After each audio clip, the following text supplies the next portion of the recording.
vestígio e um esvaziamento do comércio de Frederico Westphalen, porque não tinha uma sede de sei lá, 2, 3 dúzias de professoras trabalhando numa delegacia regional. Então, sabe, nós temos algumas nhacas aí, desculpa o termo, não acadêmico, dentro da estrutura do Estado, do governo do Estado, que são de difícil solução e que estão, aí sim, enraizadas, é por isso que eu estou falando disso, dessas merrecas ali, enraizadas do ponto de vista negativo.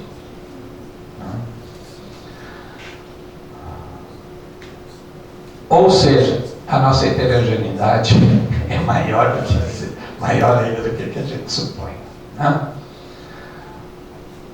Bom, eu não sei. Só uma passada para o próximo gráfico aqui. Eu tinha um outro que eu...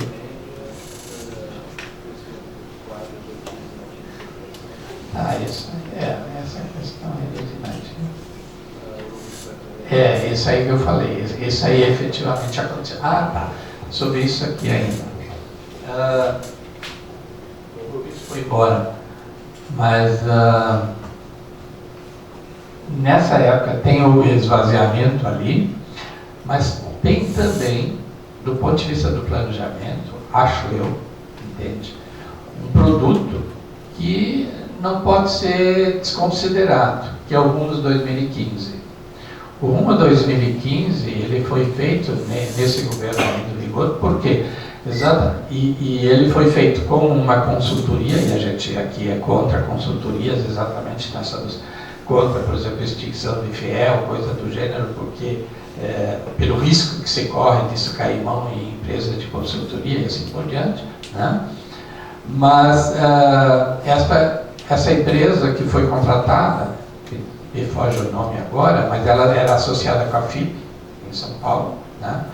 E ela foi contratada aqui e tinha a participação e a supervisão de técnicos da FEE e da Secretaria de Planejamento.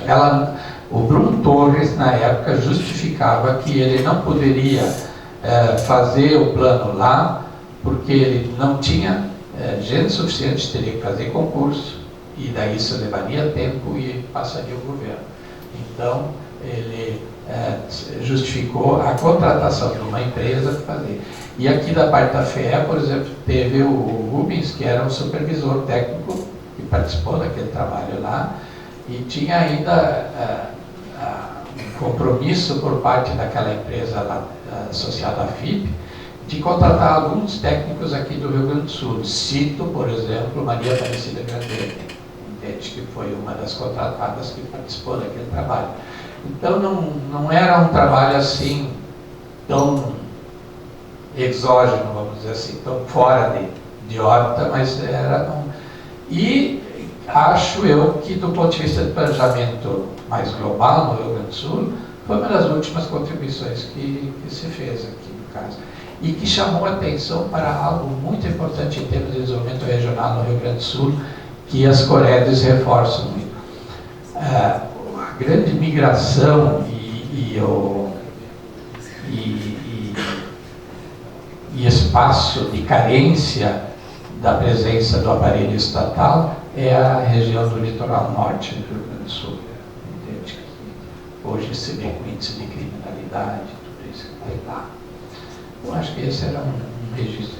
Veja bem, eu estou aqui numa situação muito privilegiada, porque eu vejo que é um trabalho tão complexo, com tantas questões levantadas, e eu estou me dando o direito de ficar pensando algumas questões que você muito bem coloca, mas que a gente sempre quer ter uma compreensão mais ampla possível, né? Já que completa não é mais ampla possível sobre essas questões que tu levanta. E aí sim, para finalizar,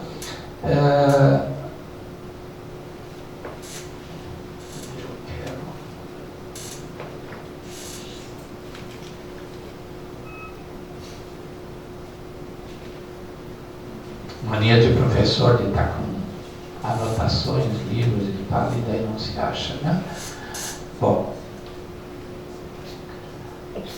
quando fala na heterogeneidade, lá no final, essas duas conclusões, entende? Você fala aqui dos grupos da burocracia, como é que você chama ainda? Despótico racional, né, do tipo despótico racional, onde é que você tem a questão da Secretaria da Fazenda, da PGE e os outros poderes. É verdade. Esses órgãos, dentro da órbita do governo do Estado, parecem que estão meio que descolados. Mas eles têm um limite, o teto deles, qual é que é?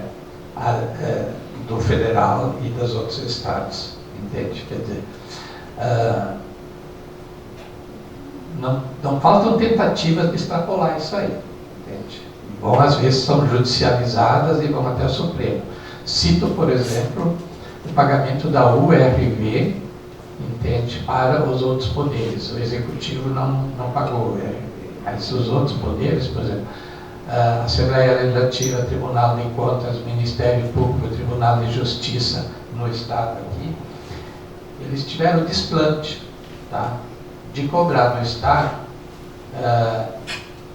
de 2004, 2005, até o ano passado ainda, não sei se esse ano eu não vi nada, nenhuma notícia, mas durante uns 10 anos eles foram cobrando juros sobre juros, tá, sobre perdas, entre aspas, salariais na época do Plano Real. Ora, gente, ou nós temos um arcabouço jurídico vigente que implantou um plano que definiu ganhos e perdas naquilo ali, naquele plano lá, e depois houve uma luta de recuperação salarial ou coisa desse tipo, ou não tem. Mas para esses poderes aí, entende? Simplesmente eles judicializaram isso quando tem, veja só, decisões do Supremo, tá, de alguns estados, até que os governadores entraram e os governadores ganharam. Disse assim, não pode pagar tal da URV. No Rio Grande do Sul, ela não só foi paga, como isso aí não foi levado até o Supremo. E eu estou falando aqui de bilhões, não estou falando de pouca coisa, né? A Secretaria da Fazenda não entrou nesse festival, não porque não quis, mas porque não era poder executivo e aí a legislação era outra, tá? Então, a PGE é a mesma coisa, a PGE não conseguiu isso, né? Porque era poder executivo, tá? Mas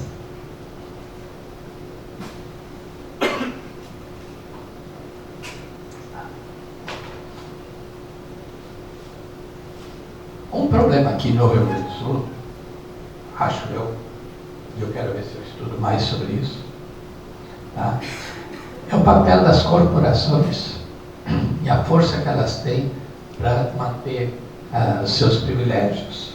Né? Porque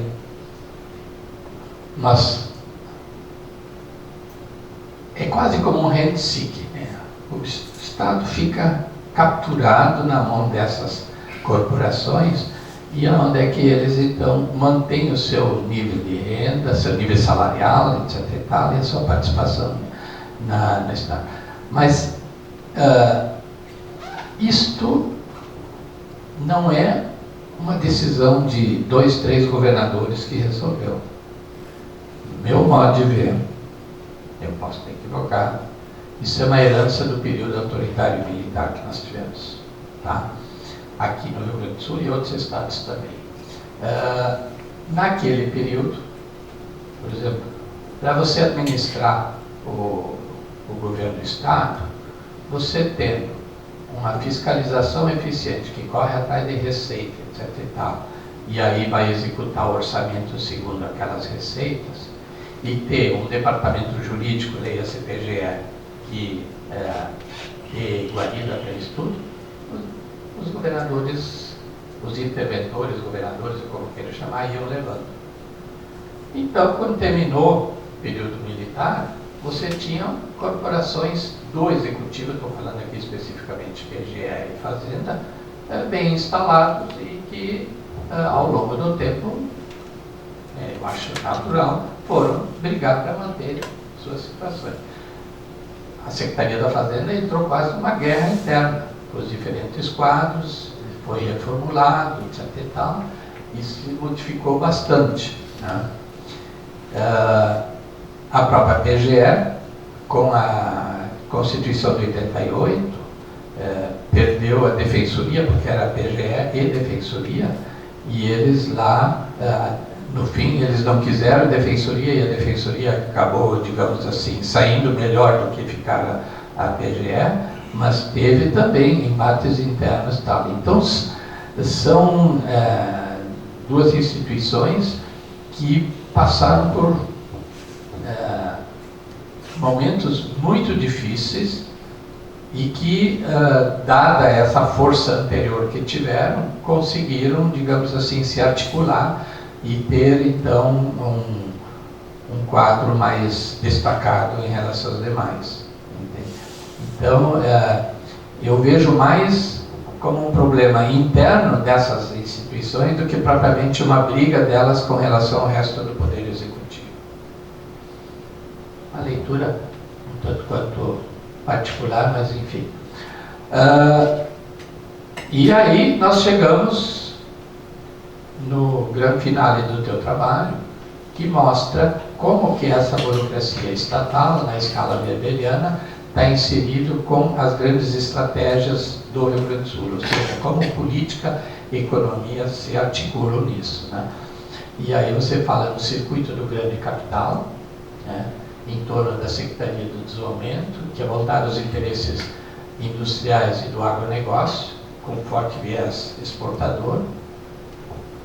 O circuito orçamentário, que é a Secretaria do Planejamento e Assembleia Legislativa, principalmente por causa dos COREPs e do orçamento, chamado orçamento participativo e tal.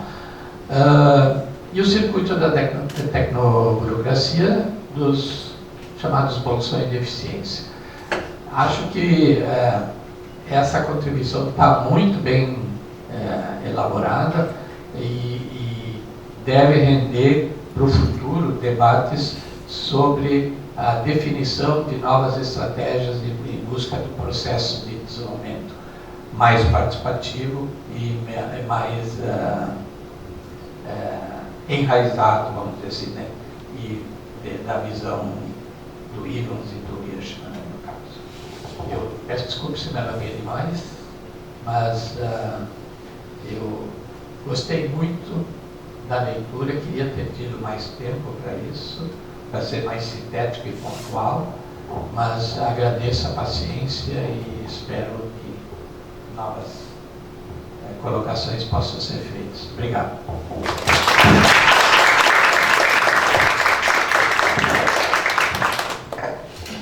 Bom, muito obrigado, professor Ario. Bom, são muitos. Eu queria fazer o seguinte, Aristides, tu gostaria de fazer algum comentário a respeito de alguns pontos do professor Ario?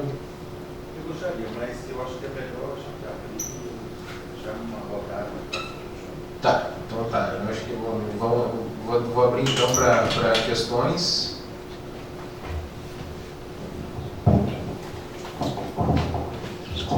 Eu queria comentar uma passagemzinha do Ario. Gosto muito desses relatos, Ario, esses detalhamentos, assim. Tem tudo a gente viveu, a tua experiência enriquece muito. Mas tem uma observação, um ponto especificamente que eu tenho uma discordância sobre a qualidade do 2015. O 2015, o conjunto das leituras, eu fiz uma auditoria de uma parte dele, a parte de saúde, ele incide num erro grotesco em termos de análise regional, que é o chamado MAUP, Modifiable Area Unit Problem. Ele, por exemplo, na área de saúde, que eu fiz a auditoria, ele identificava como Alvorada o pior município em termos de serviço de saúde, porque não tem nenhum hospital em Alvorada e tem 200 mil habitantes. Então, o complexo hospitalar Conceição está na divisa, e isso não é levado em consideração. A própria consideração sobre o litoral norte tem muito a ver com isso. Quer dizer, tu tens algumas regiões que estão por profundamente interconectadas com a capital. A Freeway é uma conexão rápida. A flutuação dos habitantes do litoral norte permite que você tenha um menor conjunto de serviços. O litoral norte tem outros problemas que não foram vistos, mas eles isolavam como se as regiões fossem a mesma distância, se não houvesse uma distância, digamos, diferenciada. Eles realmente pensavam as regiões como autônomas umas das outras. A qualidade do serviço, do meu ponto de vista, 2015, é extremamente discutível, pior, inclusive, do que o mesmo sistema que foi montado com Caçapava também durante o governo Brito. E que este, sim, eu acho que teve uma participação, eu não estava sequer no Rio Grande do Sul, mas uma participação da FEBA bem mais efetiva, até onde eu consigo avaliar. E me parece um de propostas muito mais, digamos, consequentes, um debate muito mais rico que ele gerou.